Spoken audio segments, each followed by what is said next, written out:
Revisi Undang-Undang Kementerian Negara berbarengan dengan mencuatnya wacana penambahan kementerian pemerintahan Presiden terpilih Prabowo Subianto yang sejak awal berniat merangkul lawan-lawan politiknya di Pilpres.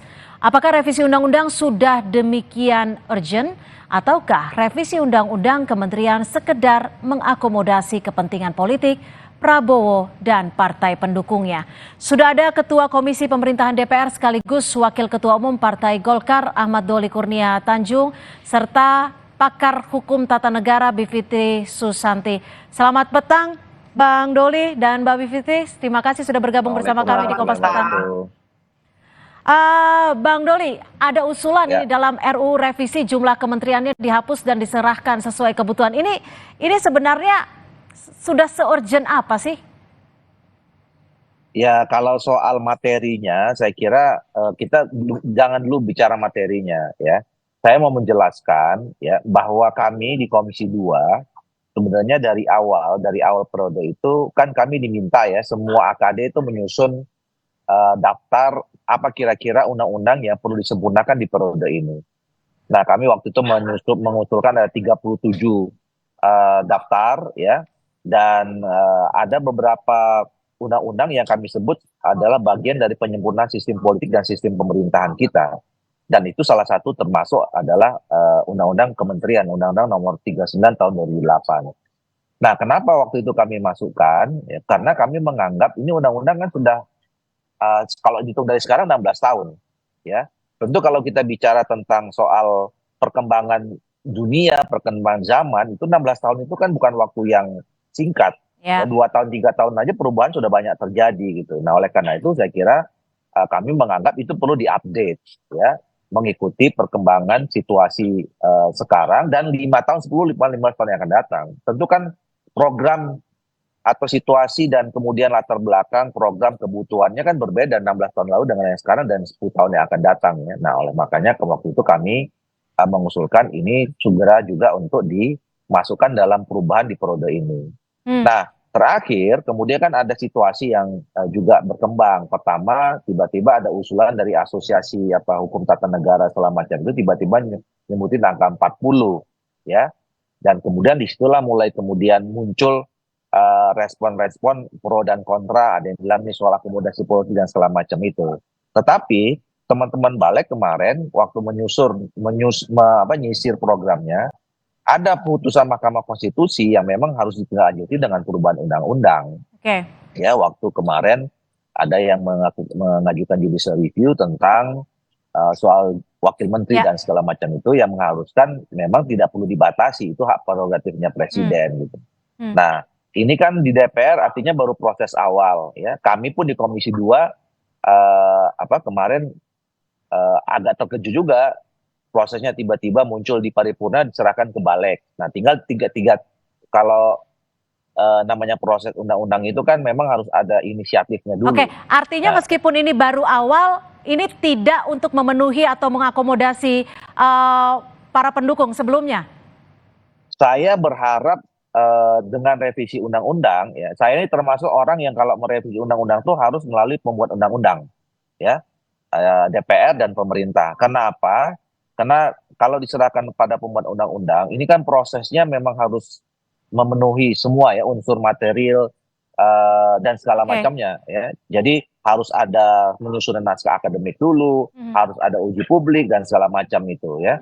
Nah, jadi kita betul-betul nanti bisa melihat ada pertanggungjawaban akademiknya, apa kebutuhan pelaksanaan program pemerintahan 5 tahun, 10, 15 tahun datang yang kemudian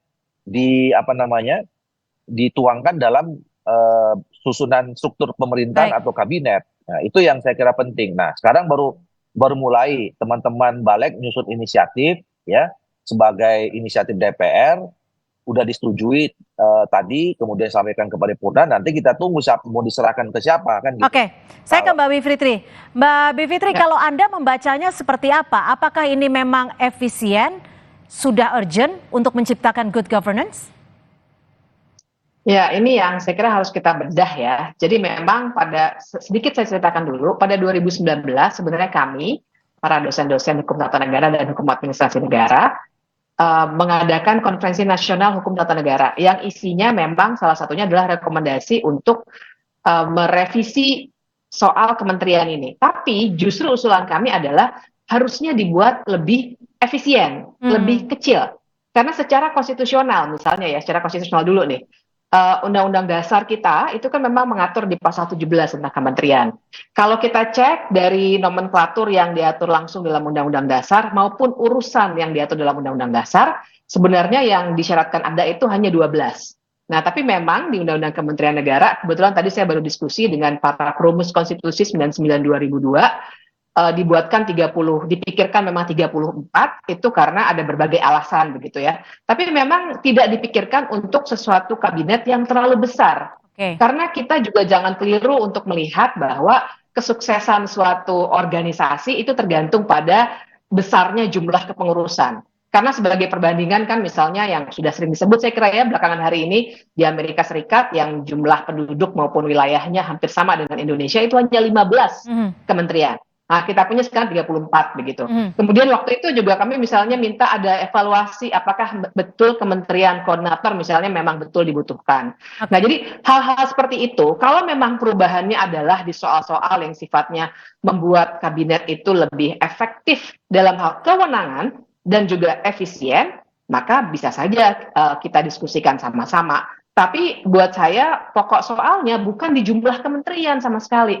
Kalau ternyata tekanannya ada di jumlah kementerian, maka tidak salah kalau kita kemudian menduga bahwa ini ada kaitannya dengan jumlah jabatan yang harus dibagi di antara koalisi maupun koalisi di luar koalisi Prabowo kemarin yang harus direkrut ke dalam pemerintahan karena mau dibentuk koalisi yang besar. Artinya Anda membacanya ini sebagai salah satu bentuk untuk mengakomodasi? Oh ya, buat saya ini sangat kelihatan ya, karena urgensi. Kalau kita berbicara urgensi dalam hal kuantitas jumlah menteri dalam kabinet, buat saya sebenarnya tidak ada urgensinya. Yang dibutuhkan sekarang, kita harus ingat ya, dalam membentuk kementerian, itu anggarannya juga tidak kecil, Mbak. Yeah. Jadi kita harus ingat nanti ada fasilitas, gaji, staf khusus dari tiap menteri, tiap wakil menteri, dan lain sebagainya. Dalam situasi ekonomi yang seperti sekarang, menurut saya yang lebih dibutuhkan adalah membuat kementerian-kementerian yang ada lebih efektif bekerja ketimbang nambah jumlah orang. Jadi urgensinya sebenarnya tidak ada. Kita pastikan ke Bang Doli ya. Bang Doli, sebenarnya ini dari revisi ini yang diinginkan kan kalau tadi dari pakar hukum tata negara menyebutkan dibuat seefisien mungkin justru lebih kecil. Nah, kalau yang ini direncanakan akan lebih besar atau seperti apa? Karena ini kan kita berkaitan dengan kos, dengan anggaran dan lain sebagainya. Kalau saya setuju, kalau saya pendekatannya adalah ke pendekatan kebutuhan. Jadi kita jangan dulu masuk ke soal angka mau berapa gitu loh. Ya, dan sebutan angka ini kan juga tiba-tiba kan dari asosiasi itu yang kemudian mau jadi 40. Setahu saya dari pihaknya Pak Prabowo atau kami dari Koalisi Indonesia Maju belum pernah tuh ngomong soal angka gitu loh. Nah, makanya kalau ditanya sama saya sebagai Ketua Komisi 2 ya, kami sejak awal ingin melakukan revisi undang-undang ini berdasarkan kebutuhan pelaksanaan program pemerintah yang lebih efektif dan efisien 5-10 tahun yang datang. Nah, kita nggak tahu jumlahnya berapa. Gitu. Akan lebih besarkah atau lebih kecil? Ya nanti kita lihat kebutuhannya. Saya nggak bisa mengatakan bisa lebih besar lebih kecil, ya kan? Atau mungkin bisa jadi tetap dirubah nomenklaturnya dan segala macam gitu. Nah makanya kita jangan dulu masuk ke situ menurut saya, ya. Kita kaji dulu kira-kira. Katakanlah sekarang gini, kita punya presiden terpilih Pak Prabowo dan Mas Gibran. Apa sih program-program yang prioritas? Kan ada 320-an program gitu. Nah kira-kira 320 ini bisa atau cukup nggak ditopong dengan kementerian yang sekarang gitu. Nah kalau tidak mungkin kita harus ubah. Tapi kan kita nggak bicara 5 tahun aja kan, nggak mungkin undang-undang ini berubah tahun 5 tahun sekali gitu. Tapi kan kita harus bicara visi yang akan datang. Ini aja udah 16 tahun. Mungkin kita bicara tentang tantangan Indonesia, tentang tantangan dunia 15-20 tahun yang akan datang, dan apa struktur pemerintahan yang paling kuat untuk menghadapi situasi itu. Jadi menurut saya kalau memang ini kan sudah mulai prosesnya. Nah, mari kita sama-sama menyampaikan ya masukan apa yang penting kebutuhan 5 tahun sebulan dibandingkan kita berdebat ya kalau misalnya hanya sekedar mau bicara angka ya nggak perlu revisi undang-undang, Oke, ya kan? baik. Karena terlalu sayang. Oke. Ya, kalau kita mau bicara angka-angka ya mungkin pakai judicial Oke. review bisa, pakai perpu bisa kan gitu kira-kira. Ya, Mbak Bivitri, kalau dilihat dari revisi undang-undang ini seakan semua pihak setuju gitu ya. Kalau Anda melihatnya atau membacanya seperti apa, Mbak? Ya, saya ingin menyerotinya memang dari segi proses sih, Mbak Cynthia. Jadi kan saya sebenarnya belum membaca sebenarnya usulan konkretnya seperti apa sih yang sudah dibahas. Nah, karena memang baru mau diusulkan, saya kira inilah pentingnya sekarang kita buka semuanya sehingga partisipasi bermakna itu nanti akan benar-benar dilaksanakan dengan baik, termasuk misalnya pada pegawai-pegawai kementerian yang mungkin akan kena dampak. Nah, tapi pertanyaan Mbak Cynthia kan tadi, ini gimana kok semuanya rata-rata setuju? Ya, jadi salah satu cara saya membaca apa sebenarnya politik hukum di balik usulan ini adalah persis di situ. Karena saya melihat ada intensi memang dari terutama koalisinya Pak Prabowo untuk mengakomodasi berbagai kepentingan dari banyak partai politik gitu, sehingga dilihat dari kesetujuan-kesetujuan yang ada saja sudah kelihatan ada semacam kebulatan begitu ya, ada semacam dukungan politik yang cukup untuk bisa mengubah undang-undang ini. Nah, tapi saya masih saya masih skeptis dulu karena kita belum baca sebenarnya usulan konkretnya apa sih yang dibicarakan. Nah, kalau misalnya memang tidak semata-mata menambah jumlah kementerian, jadi memang ini buat publik perlu diketahui dalam undang-undang yang sekarang maksimal 34. Jadi kalau sedikit kurang dari 34 tidak perlu mengubah undang-undang. Yang mendorong sebagian pihak ingin mengubah undang-undang adalah katanya mau dinaikkan jadi 40 supaya semua bisa diakomodasi. Nah, ini kita belum dapat kejelasan sama sekali. Dan proses legislasi tidak boleh setertutup ini. Jadi barangkali ini titiknya, karena kalau sudah disetujui sebagai usul inisiatif sudah bisa dibuka, kita harus bicarakan secara terang benderang termasuk cost and benefit analisisnya. Bagaimana nanti kementerian-kementerian itu mau dikelola. Baik, gitu, terima kasih Mbak Bivitri Susanti, pakar hukum tata negara, dan juga Ahmad Doli Kurnia Tanjung, Ketua Komisi Pemerintahan DPR, dan juga Wakil Ketua Umum Partai Golkar sudah bergabung bersama kami di Kompas Petang. Selamat sore. Selamat sore. Sore. Saudara, informasi lainnya di Kompas Petang akan kami sajikan selepas jeda, di antaranya aksi unjuk rasa mahasiswa Universitas Riau menolak mahalnya uang kuliah tunggal ke rektorat berlangsung ricuh.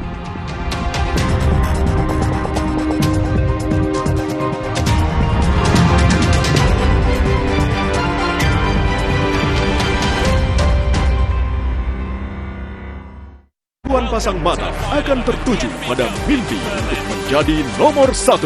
Bayer Leverkusen tampil mendominasi sepanjang turnamen. Kian dekat untuk mewujudkan asa merengkuh gelar juara di FB Pokal. FC Kaiserslautern, The Giant Killer, siap mendobrak dan membuktikan diri layak merebut gelar juara. The Final di FB Pokal. Bayer Leverkusen versus FC Kaiserslautern, Minggu 26 Mei, pukul 12:45 malam. Di Kompas TV. Yo, buka betternya. Buka mulutnya yang gede. Kurang gede. Beneran gede? Karena sekarang better tambah gede. Nambah tebel coklatnya. Pas digigit, enaknya selangit. Better sekarang tambah gede. Aqua percaya akan kebijaksanaan dan keajaiban alam. Aqua berasal dari gunung-gunung terpilih, bukan tempat yang mudah tercemar. Aqua disaring oleh lapisan bebatuan pelindung tanpa proses rekayasa. Aqua mengandung mineral alami tanpa tambahan zat berbahaya. Sehingga Aqua terasa dingin tanpa didinginkan. Jelaskan kalau tak semua air itu Aqua. Aqua 100% murni. Di sini, tempat yang paling tepat buat nyalon. Aku ingin mewartakan kepada kalian semua untuk menyaksikan Suci Barbar Show. Jin dan Jun, sekarang nyalek juga. Jin dan Jun. Setiap hari Minggu. Karena keinginan yang banyak itulah akhirnya aku berusaha untuk